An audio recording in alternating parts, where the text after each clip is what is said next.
Hello, मैं blades हूँ और आज हम फॉर्मल पैरामीटर्स और एक्चुअल पैरामीटर्स के बारे में बात करेंगे। हम अपना थोड़ा सा फंक्शन चेंज करते हैं।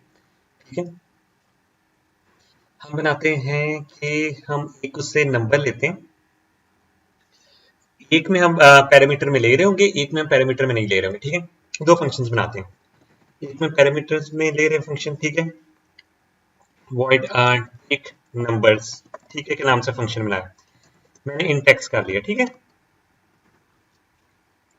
तो यहाँ वो डिस्प्ले कराएगा उन नंबर को और फिर उसका काम हो जाएगा। ठीक है, अब हमें फंक्शन इस फंक्शन को कॉल करना है। मैं यहाँ करता हूँ टेक नंबर्स। ठीक है, और यहाँ अगर कोई नंबर नहीं देता, ये देखें आपके सामने एरर शो कर रहे हैं। अगर मैं इसमें ये देखूँ, ये देखें, ये क्या कह रहे हैं, too few arguments in function call. ठीक है, अब इसका क्या मतलब है कि मतलब जो पैरामीटर्स में आर्ग्यूमेंट्स है ना, इसके अंदर जो चीजें आर्ग्यूमेंट्स कहते हैं अंदर के जो आपने चीजें भेजनी है उसके बेस पे। ठीक है, अब यहाँ कितने आर्ग्यूमेंट्स भेज जा रहे हैं, एक। तो ये इसको इस एरिया को और इस एरिया को क्या कहते हैं, मैं आपको यहाँ नाम लिख देता हूँ। ठीक है, तो कहते हैं हम कौन से पैरामीटर्स है हमारे, फॉर्मल पैरामीटर्स। ठीक है, फॉर्मल पैरामीटर्स। ठीक है, और यहां हमारे कौन से होंगे, एक्चुअल पैरामीटर।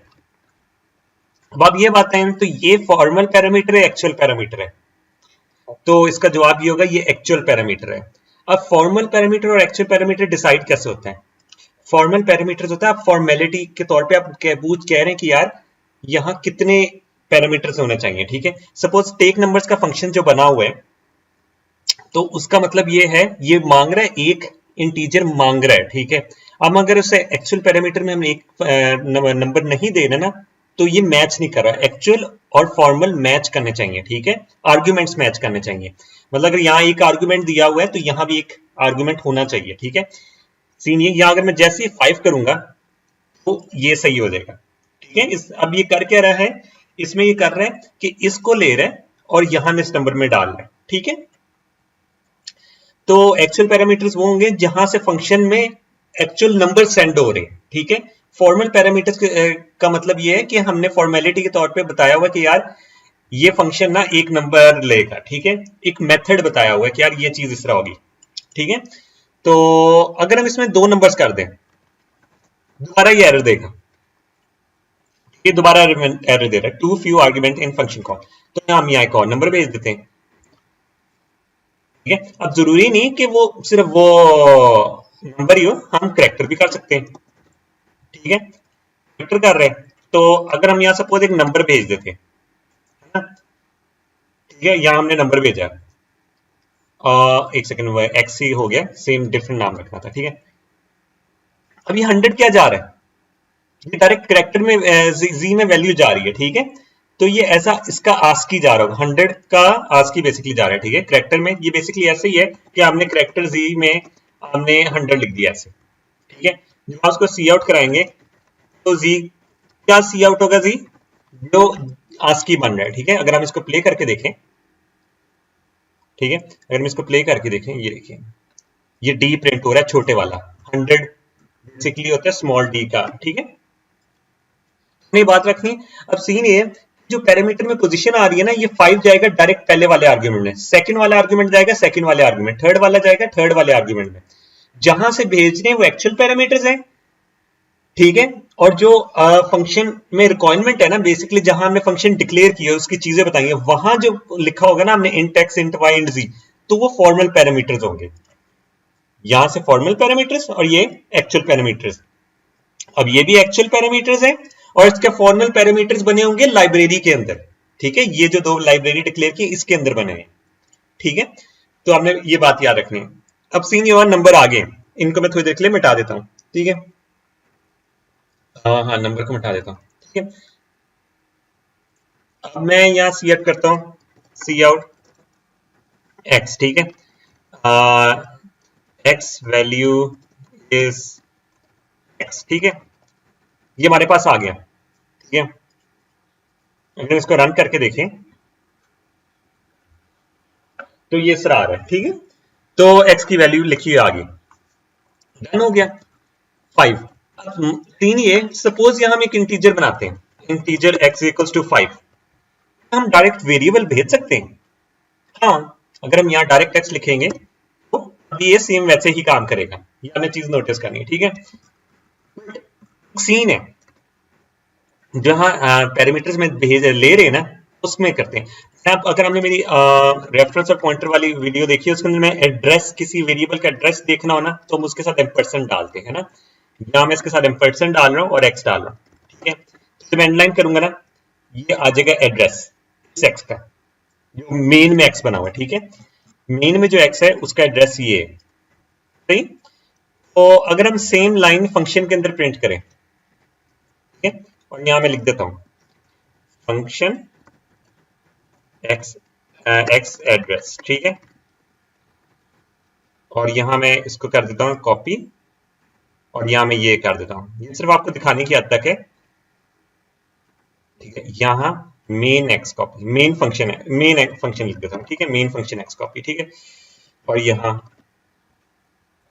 अब आप ये देखें, ये दोनों डिफरेंट है। अब इसके एंड वाले लेटर्स देखें 850 और ये 914, ये क्यों?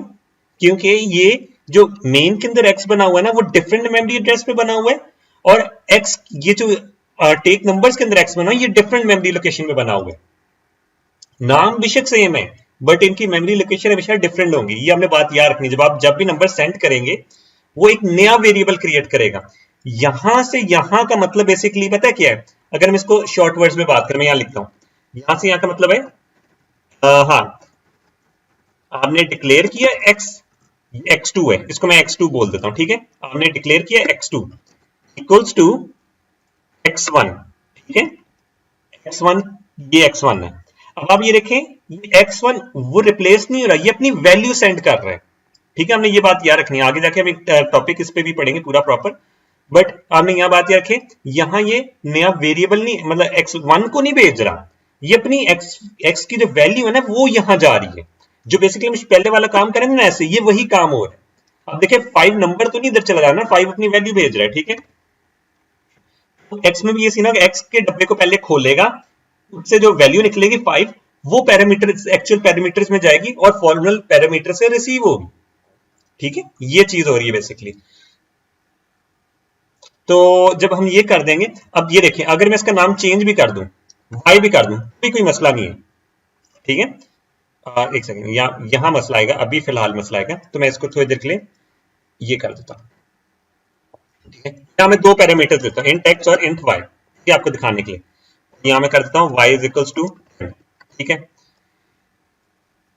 हाँ, यहां से मैंने भेजा x और y, ठीक है, और मैं यहां सी आउट कराता हूं x स्पेस y, ठीक है, एंड लाइन। सेम चीज इधर सी आउट कराता हूं, तो ये देखिए, जो पहले फंक्शन कॉल हो रहा है, देखिए पहले फंक्शन कॉल हो रहा है, ये फंक्शन पहले अपना प्रिंट करेगा, ठीक है।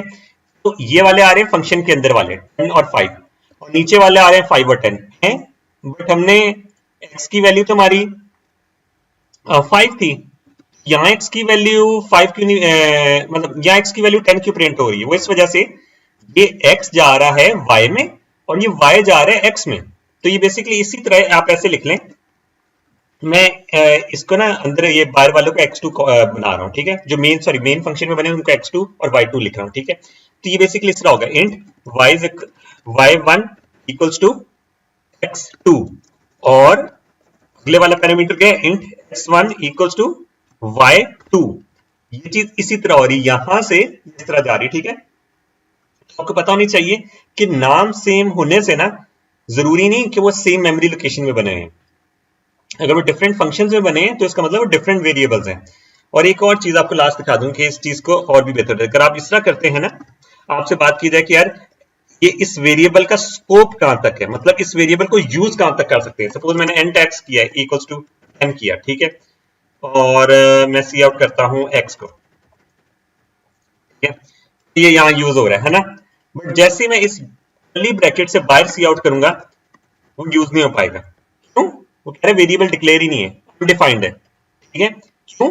क्योंकि ये एक्स बना था इस कर्ली ब्रैकेट के अंदर, इसका यूज कहां तक कर सकते हैं, जब तक क्लोजिंग ब्रैकेट नहीं आ रही, ठीक है। तो सेम इधर है कि ये y और x बने इस ब्रैकेट के अंदर, ये वाली ओपनिंग के अंदर, तो यूज कहां तक कर सकते होंगे, क्लोजिंग ब्रैकेट तक, मतलब ये जो ये वाले वेरिएबल्स हैं इनका स्कोप इधर तक है, ठीक है, और ये वाले x का स्कोप है इधर तक। बट अगर हम इसकी कर्ली ब्रैकेट रिमूव कर दें इधर से, अब ये वाला x किधर बना हुआ है, इस कर्ली ब्रैकेट के अंदर, इसका स्कोप कहां तक होगा, ये जब तक क्लोजिंग नहीं हो रही, ये पूरी जगह इसका स्कोप होगा। तो आपको ये बात भी याद रखनी है। अगर आपको मेरी वीडियो पसंद आई हो तो इसको लाइक, सब्सक्राइब और शेयर करें, और हम मिलेंगे अपनी नेक्स्ट वीडियो में।